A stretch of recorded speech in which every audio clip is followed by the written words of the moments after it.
En el año 538 a.C., los persas conquistaron Babilonia. El rey de Persia liberó a todos los cautivos babilonios. Animó a muchos a volver a su patria, entre ellos a los judíos.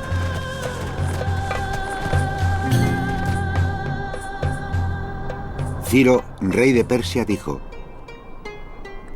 Yahvé, el Dios del cielo, me ha entregado todos los reinos de la tierra y me ha ordenado construirle un templo en Jerusalén, en Judea. Aquel de vosotros que pertenezca sin mezcla al pueblo judío, que Dios vaya con él.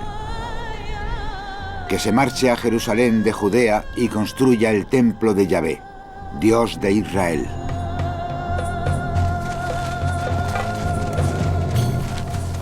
Pero volver a una tierra que sus abuelos habían abandonado hacía décadas era todo un desafío. Y muchos judíos que habían triunfado en la vida se quedaron en Babilonia. Solo los más aventureros y los más profundamente religiosos se fueron a Jerusalén a reconstruir el templo.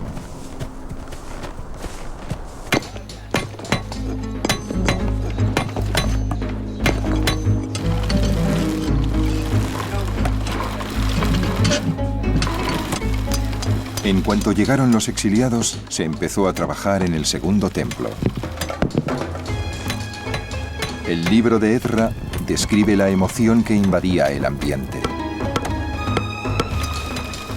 La gente contribuía con dinero para los albañiles y carpinteros, y para comida, bebida y aceite para los hombres de Tiro y Sidón que traían cedro del Líbano por mar con el permiso del rey Ciro de Persia.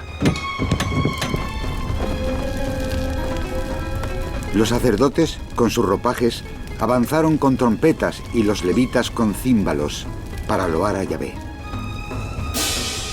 Y luego todo el pueblo se unió en un grito de alabanza porque se habían puesto los cimientos del templo.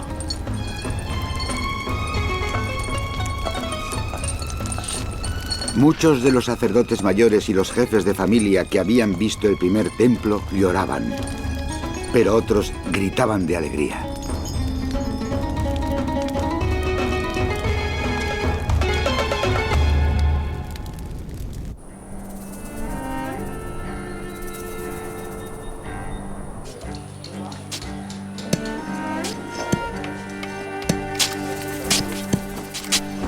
Pero el templo era la única fuente de alegría para los que habían regresado.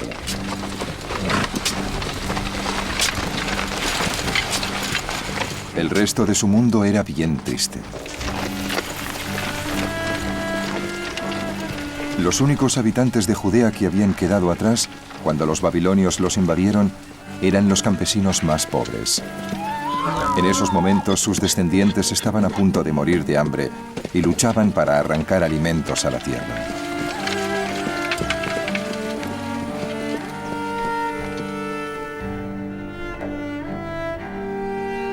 Los únicos que vivían cerca eran extranjeros, que habían sido obligados a establecerse en Israel tras el exilio de las tribus israelitas del norte.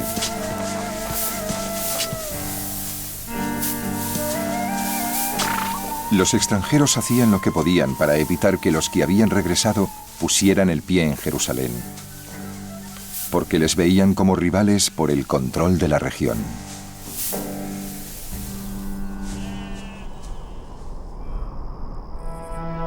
Pero lo peor que tuvieron que soportar los que habían regresado era que su patria ancestral, Jerusalén, estaba arrasada.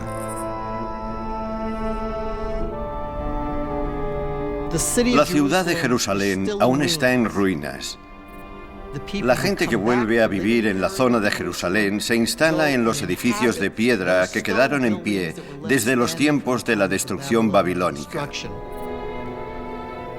Así que tenemos la mitad de la ciudad donde la gente vive en casas arruinadas y luego la otra mitad de la ciudad donde no vive nadie, con los edificios aún vacíos. Debió ser algo muy deprimente. Y al cabo de un tiempo, la gente perdería la esperanza. y se conformaría con una vida de descontento.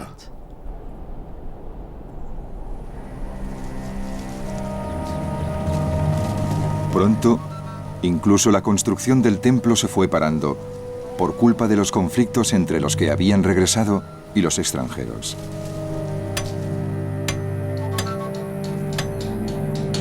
La reubicación forzosa de grupos étnicos por parte de asirios y babilonios había causado muchos problemas en todo el Oriente Medio. En Judea, la ley y el orden se habían desintegrado.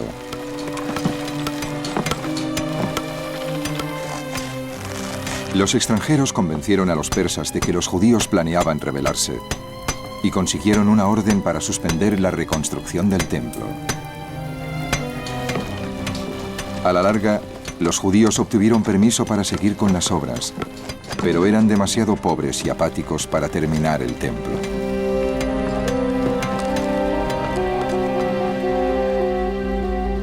«80 años después de su llegada, el regreso a la patria de los exiliados parecía un tremendo error.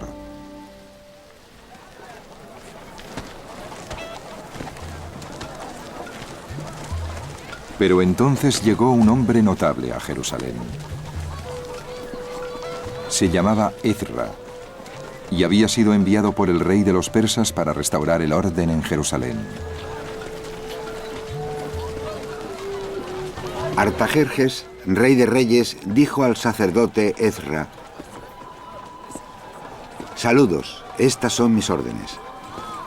Te mandaré a Judea y a Jerusalén. Tienes que nombrar magistrados y escribas que administren justicia para todos los que conozcan la ley de tu Dios, y debes enseñarla a los que no la conozcan». Ezra es un escriba y sacerdote. No se llegaba a escriba solo por nacer escriba. Para llegar a escriba se necesitaba talento, inteligencia, cultura y creatividad. Así que por fin vuelve a Jerusalén un hombre con rango y privilegio y poder político.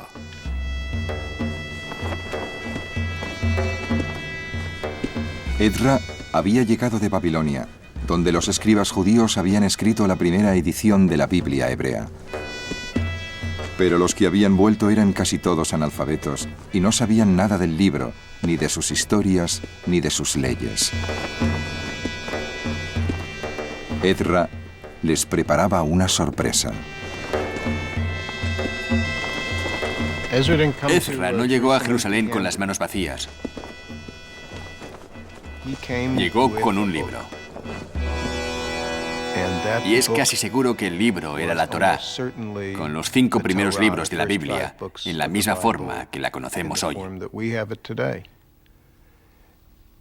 Y dijo a esa gente: esto es lo que somos y así es como debéis vivir. Ezra reunió a toda la gente de Judea en una plaza cercana al templo y les leyó los 5 primeros libros de la Biblia, la Torá. Fue uno de los acontecimientos más importantes de la historia.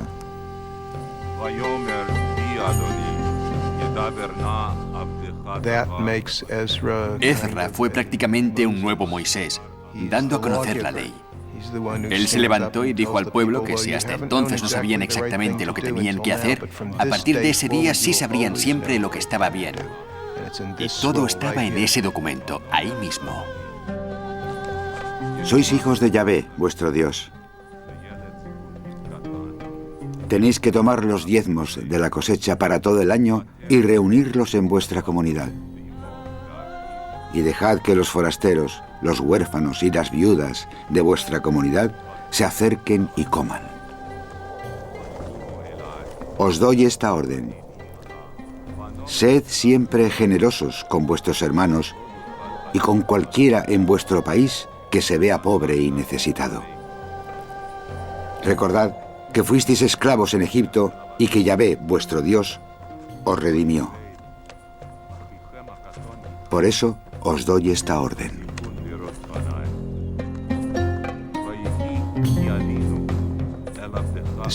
La principal posesión de los judíos es la Torá, y se convirtió en la posesión central de los judíos desde ese día, el día que Ezra la leyó en Jerusalén.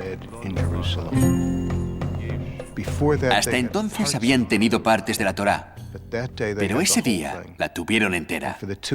Y durante los 2500 años que han pasado desde entonces, ha sido la fuerza que ha gobernado a los judíos, el ideal más alto. Toda ella, su historia, sus leyes, los principios de la Torá, todos provienen de ese momento de la historia.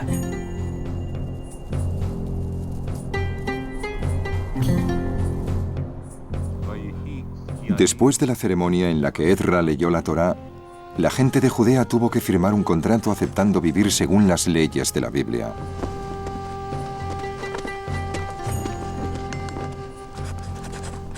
El documento que firmaron era revolucionario. Una prueba de que el Dios de los israelitas no se preocupaba solo de los reyes y los sacerdotes, sino de los granjeros y los tejedores, de las madres y los padres. Es una revolución religiosa profundamente democrática. Lo que Ezra declaró ese día no es ningún secreto en Israel. En las tradiciones de todo el mundo siempre ha habido sacerdotes misteriosos y ritos que otras personas no podían conocer. Pero la Torá está llena de los ritos exactos que los sacerdotes siguen en el templo. Y eso significa que cualquier israelita puede saber lo que saben los sacerdotes, lo que saben los maestros. La revelación de Dios es para cualquiera que decida entenderla. No hay una revelación para los profetas, otra para los sacerdotes y otra de segunda categoría para la gente de la calle. Todo el mundo puede buscar a Dios. Todo el mundo puede entender sus enseñanzas.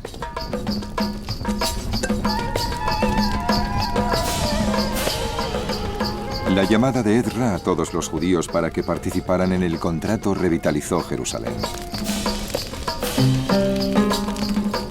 El templo fue lo que más se transformó, porque la Torá exigía que el templo tuviera un papel central en la vida judía. No debes poner a trabajar al primogénito de tu rebaño, ni esquilar al primogénito de tus corderos.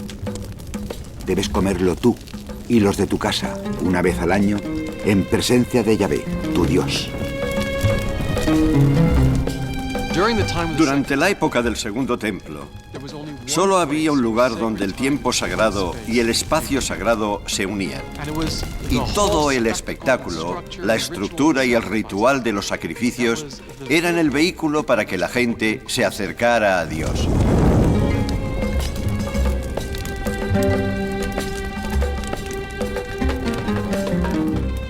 Así pues, si vivías en el norte de Israel y llegaba el tiempo de la Pascua y querías traer un animal a uno de tus animales al templo, vendías el animal, tomabas el dinero, ibas en peregrinación a Jerusalén, comprabas otro animal y lo llevabas al templo. Ya podéis imaginaros, con toda esa preparación, lo que significaba ese momento para el penitente, que recorría tanta distancia y se tomaba tantas molestias, cuando por fin ponía las manos sobre el animal y declaraba: «Este es mi regalo para Dios, es lo que voy a comer junto a Dios, en presencia de Dios». Podéis imaginar la fuerza que tenía algo así.